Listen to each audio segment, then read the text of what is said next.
यह कहानी सत्य है और एक अद्भुत संदेश देती है। सत्संग या प्रवचन का मतलब सिर्फ शब्दों का श्रवण नहीं होता, बल्कि उन शब्दों के पीछे छिपे अर्थों और संदेशों को समझना होता है। यहाँ संत कबीर ने खूंटे की मिसाल देकर एक महत्वपूर्ण सत्संगीकरण प्रक्रिया को समझाया है। वास्तव में सत्संग न केवल नकारात्मक विचारों को नष्ट करने में मदद करता है, बल्कि सकारात्मकता और आत्मविश्वास को भी बढ़ाता है।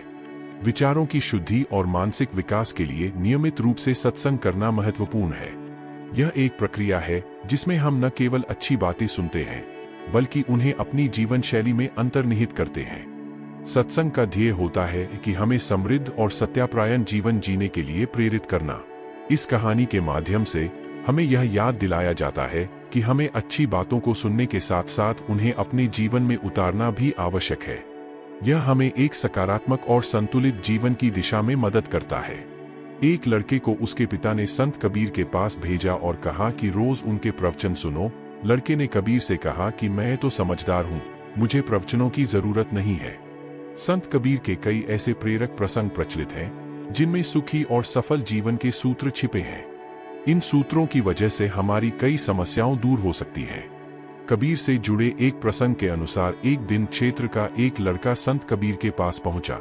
लड़के ने संत कबीर से कहा कि गुरुजी, मैं पढ़ा लिखा हूं और अपना अच्छा बुरा समझता हूं, लेकिन मेरे माता पिता ने मुझे आपके प्रवचन सुनने भेजा है। आप ही बताइए, मेरे जैसे समझदार इंसान को सत्संग की क्या जरूरत है। कबीर जी ने उस लड़के की पूरी बात सुनी। इसके बाद भी वे चुपचाप रहे। उन्होंने पास में रखी हथौड़ी उठाई और जमीन में गड़े एक खूंटे पर मार दी। ये देखकर लड़के को कुछ समझ नहीं आया। कुछ देर बाद वह वहां से चला गया। अगले दिन वही लड़का कबीर के पास वापस आया और बोला कि मैंने कल एक प्रश्न पूछा था, आपने उसका उत्तर नहीं दिया था। कृपया आज मेरे प्रश्न का उत्तर दे दीजिए। कबीर ने फिर उसी खूंटे के ऊपर हथौड़ी मार दी, लेकिन कुछ बोले नहीं। लड़के ने सोचा कि शायद इनका मौन व्रत है, इसी वजह से कुछ बोल नहीं रहे हैं। इसके बाद वह तीसरे दिन फिर आया और वही प्रश्न पूछा। इस बार भी कबीर ने उसी खूंटे पर हथौड़ी मार दी।